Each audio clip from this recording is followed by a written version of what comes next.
Alors, qu'est-ce que c'est que l'expérience client? Ça semble intéressant de se poser la question parce que tout le monde en parle et puis quand on demande à l'un ou à l'autre ce que c'est que l'expérience client, on n'a jamais la même réponse.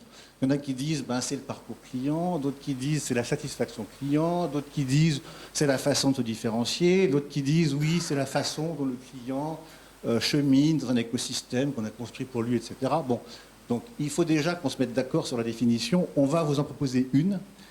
C'est de dire que l'expérience client, c'est l'évaluation par le client ou l'utilisateur d'une offre en termes 1 de valeur d'usage, 2 d'émotion et 3 d'éthique. Et ce, avant, pendant, après l'utilisation ou l'achat de cette offre. Alors, valeur d'usage, ça veut dire quoi? Ça veut dire que si vous voulez créer une expérience client qui soit quelque chose de consistant, il faut répondre à un besoin qui soit réel. Sinon, l'expérience client va être extrêmement fugace et ne pourra pas donner lieu à un modèle économique performant. Donc c'est déjà avoir une vision très claire du besoin de son marché. Et puis tout à l'heure, j'entendais quelqu'un qui demandait, mais oui, mais chez nous, par exemple, au Maroc, au niveau bancaire, on a un niveau d'exigence, ou au niveau télécom, on a un niveau d'exigence qui n'est pas celui de certains marchés très matures. C'est une bonne vision.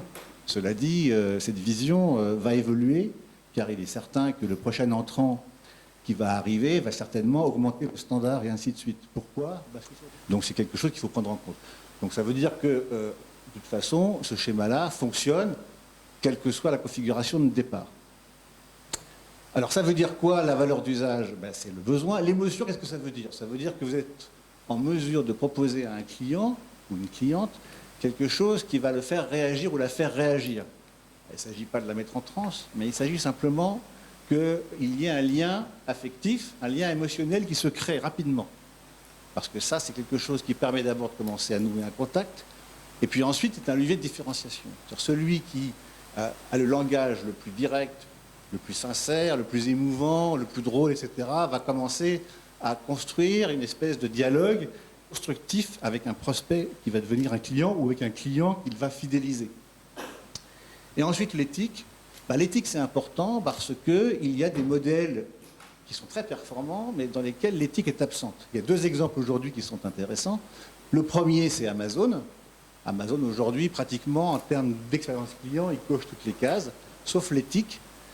Et l'éthique, on pourrait dire, oui, mais ils n'en ont pas besoin, sauf que les grèves à répétition dans les entrepôts, notamment en Allemagne et en France, aux périodes des fêtes, empiètent une grande partie du business.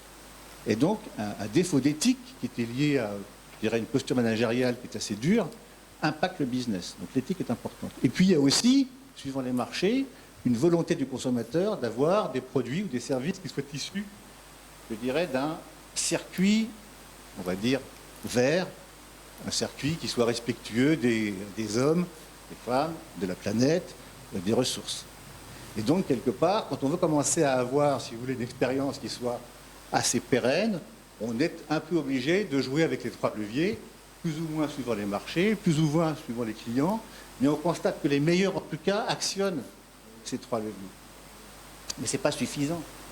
Ce n'est pas suffisant parce qu'on peut avoir plein de bonnes intentions, d'excellentes idées, mais si on n'a pas l'excellence opérationnelle, si on n'a pas le savoir-faire, on ne peut pas de toute façon satisfaire un client.